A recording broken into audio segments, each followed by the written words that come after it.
Moms and dads, I bet you can relate to this email. Kirk, my son is just like the kids you described in your podcast. He comes home feeling defeated after school, feeling like he isn't smart. But I got him Crunch Labs and he loves it. Building the new toy and watching Mark Rober makes him feel smart. And then he explains, talking a million miles a minute, like our kids do, all the cool science facts he's learned. It's like I get my real kid back when he's building his Crunch Labs toy.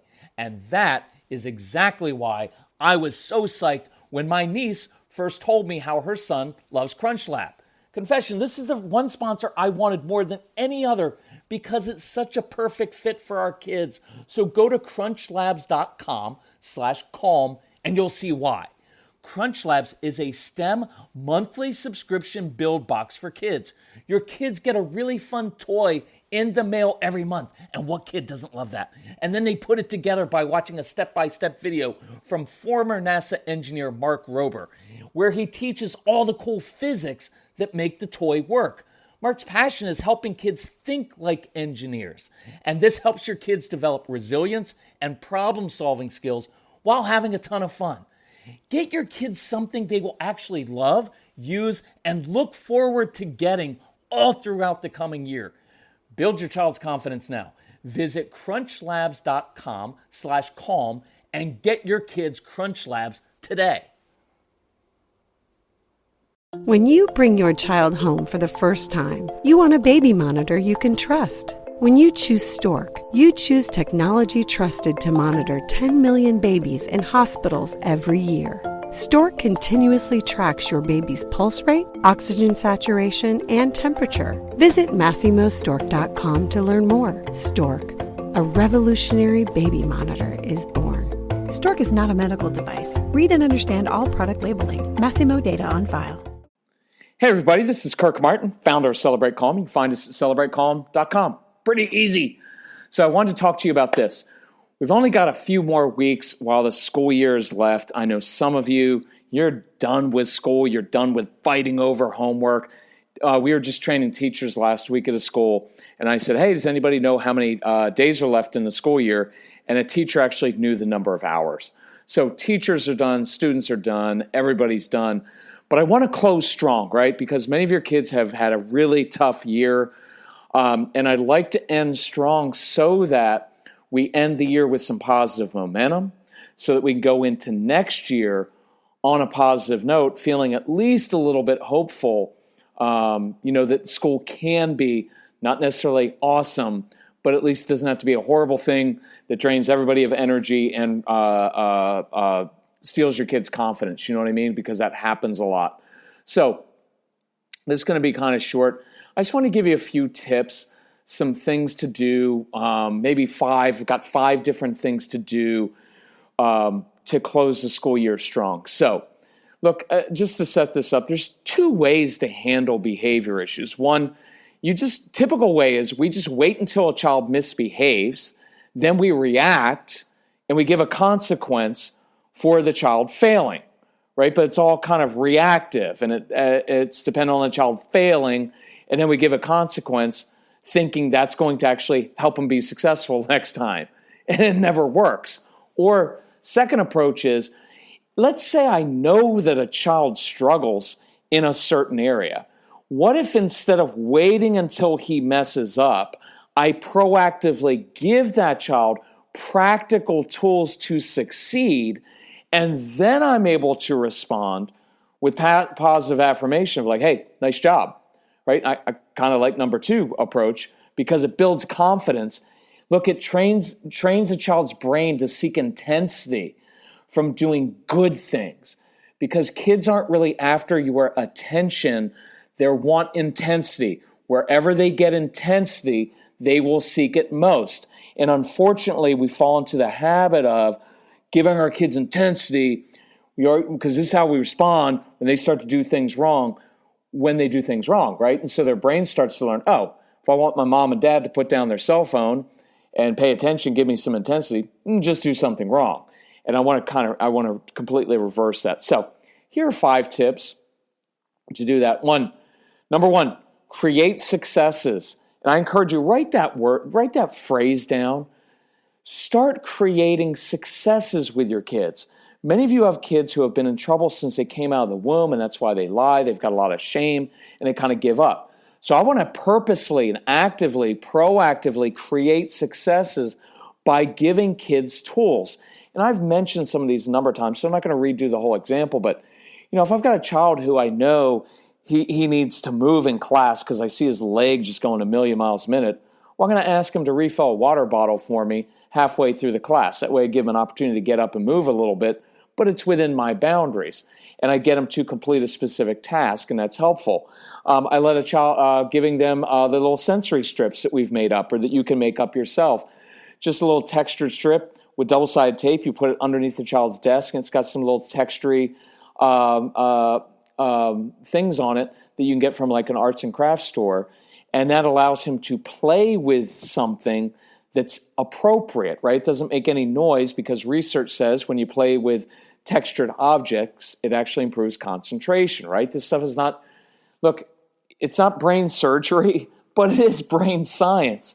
But it doesn't have to be that difficult, right? That's why we like going in and training teachers. Last week when we were training the teachers, I had so many teachers come up and say, we just didn't know this. Like nobody's ever explained how strong-willed kids or kids with learning disabilities, how their brains work. And so we've always assumed that they just kind of are like the neurotypical kids, so they're just being difficult.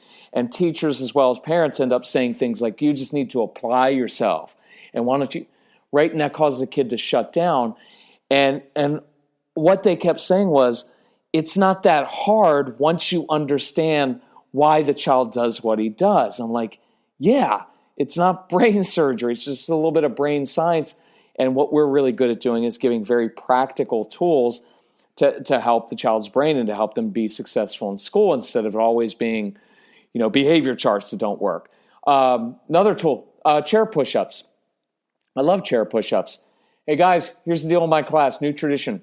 For the first 27 seconds of class, I am going to tell you what we're doing, but everyone in here is going to do chair push-ups. So palms down on your chair, lift up.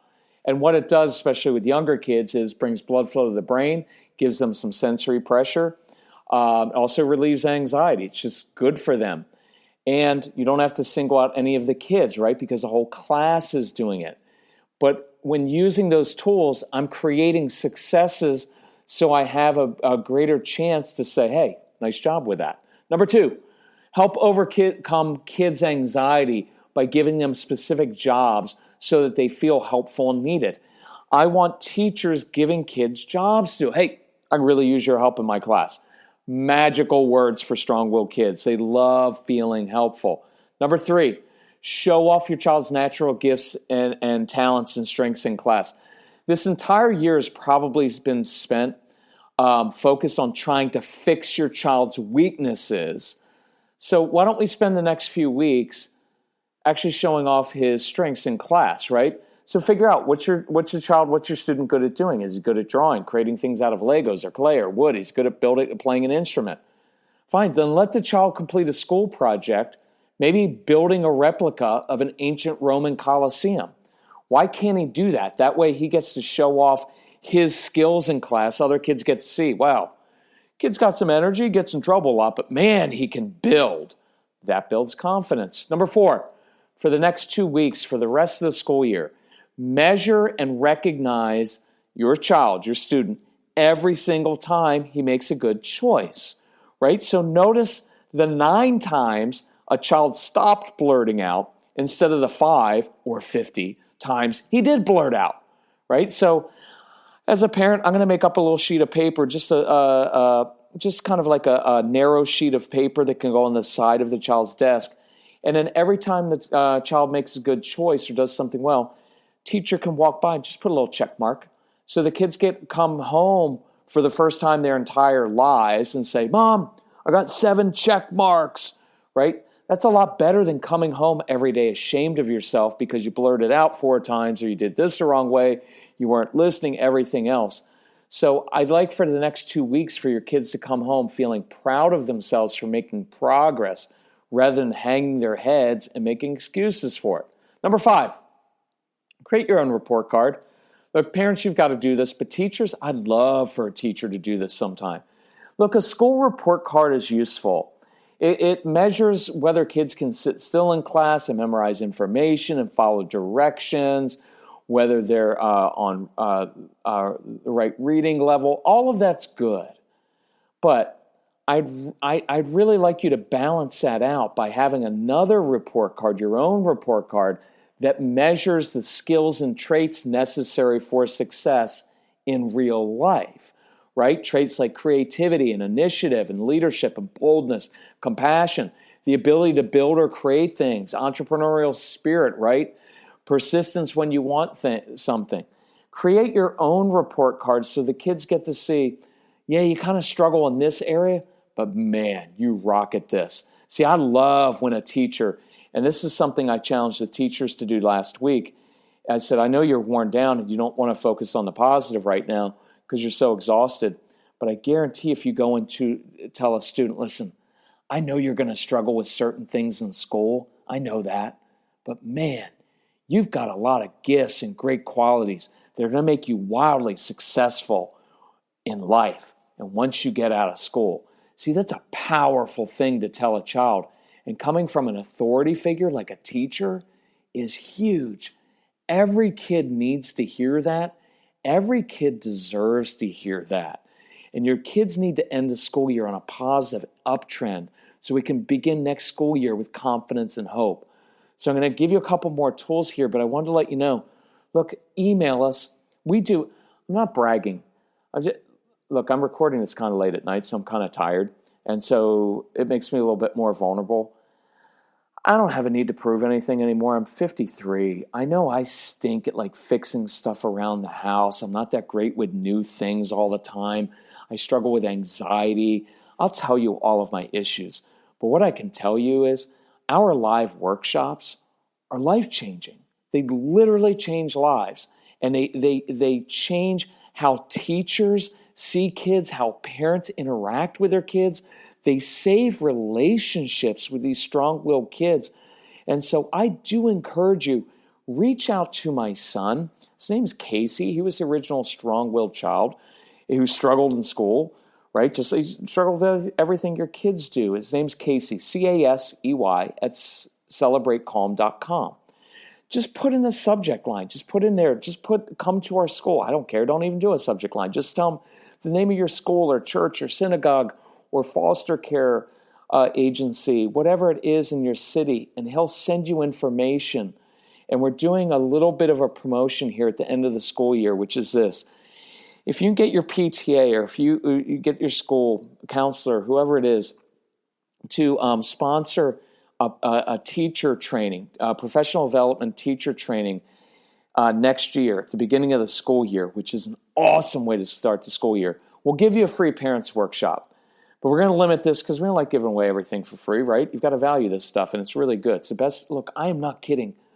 You know what happens at teacher training? Teachers come up and are like, we wish that would have lasted longer. They never say that about professional development, partly because we make it fun and they laugh, but they learn practical stuff they can actually use in the classroom. And then parents and teachers are on the same page to start the school year. So do that. So I wanted to end with a couple things from ways to kind of apply what we just talked about. Ways a couple parents, a parent and a kid did it, because we were doing a workshop a couple weeks ago. And I hear this family walk in and the kid's complaining like, why do we have to come to some boring talk? This is going to be dumb, right? And I kind of smiled because I know that's what our kids say, and right, I get that. But here's the thing. Within like 2 minutes of me starting to speak, that kid's face was all lit up. You know why? Because I was letting everybody know the quickest way to change your child's behavior is to first control yourself. And I was talking about holding parents accountable for lecturing too much, yelling, talking too much. So that little kid kept pointing at his parents like, yeah, they do all that. So got a little full of himself. So I looked at him and said, dude, you need to chill a little bit because it's your turn next, right? And he's an oppositional kid like most of yours. So I know they like the challenge. They like the directness. And so I was pretty tough on this kid. And he came up and talked to me during the break. And he said, you know, I always thought there was something wrong with me. But it's really nice to know I'm going to be okay in life. And then he said, he had this wry little smile, and he said, yeah, after kind of like a short stint in jail, because sometimes I joke about that in the live workshop. And so I told him I'd been pretty tough on his parents, but then I asked him a question. So what are you going to do to step up and be responsible for yourself? Because we don't do excuses around here, right? So your brain is a little bit different, and it's going to cause you cause you to have some challenges in school. But what I know is you have a really great creative brain, strategic brain. So, right, how are you going to use that creative strategic brain of yours to overcome your natural challenges with short-term memory and following directions, right? Because he's got a great future ahead of him, but he's got to learn how to do this. And so I actually got an email from him, and that's partly why I'm doing this tonight, is it said this, Mr. Martin, look how respectful that was. See, your kids will never say yes, sir, to you as a parent or yes, ma'am, but they will do it to me, other adults. Your kids are awesome for other adults, just not you. I like that you said there's nothing wrong with my brain. I always thought I was dumb, but you told me I just needed to use my brain differently. And this is cool. So I talked to my teacher and tried to explain how I learn best. And I told her I want to be a good student, but I need some help. So she let me use that little fidget thing, that little sensory strip thing you gave me. And I've been sitting underneath my desk to take tests and do worksheets, and it's helping. I actually almost like school. You can hear the little irony there, right? But thanks for understanding kids like me. And that's part of the reason we love doing the live workshops, or my son does school assemblies, is so that kids know there's nothing wrong with you. You just got to use your brain in different ways and advocate for yourself. And that's a really cool thing. So if you want more insight, look, we've got a program called ADHD University. It's fantastic. If your kids have brains that are a little bit different, just look that up on our website. It's celebratecalm.com. And I believe it is, celebratecalm.com. You look up in that little tab up there, and you'll see podcasts where you learned about this.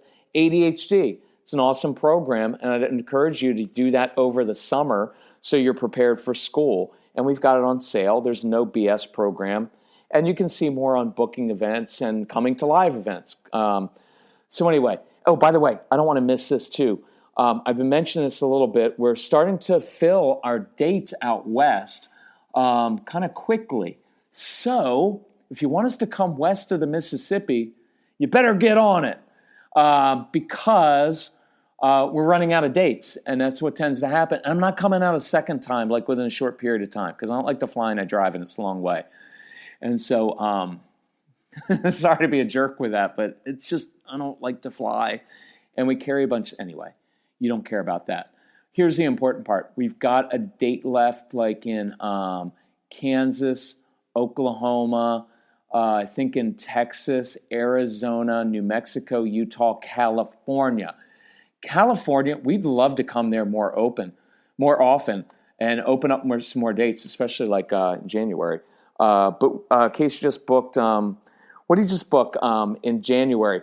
Michigan and Kansas City. And I was like, dude, not good. It's cold in January. Let's go to California and Florida and Texas in January and save the cold states for when it gets better. But anyway, we go wherever we're asked to come.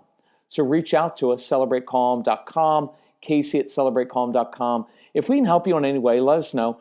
But here's your final encouragement. Let's close this school year strong. Let's create successes for your kids and end the school year on a positive note. If we can help you in any way, let us know. That's what we are here for and exist for, is to help you out with practical stuff. Oh, by the way, these teachers asked last week, sorry about this, maybe I'll do a separate podcast for this. Kids who struggle with writing. The teacher's like, how do we help these kids? Because they are really smart kids, but they don't like to write and they really struggle with it. And I taught them a 3-step process for teaching kids how to overcome all of that anxiety and wanting to shut down and just like, they never want to write. And so we taught them that. So look, bring us into your school. We'll teach you all this stuff. It's really, really, really cool. Anyway, thanks for listening. Thanks for being a good parent. And hope to see you somewhere live soon. Bye-bye.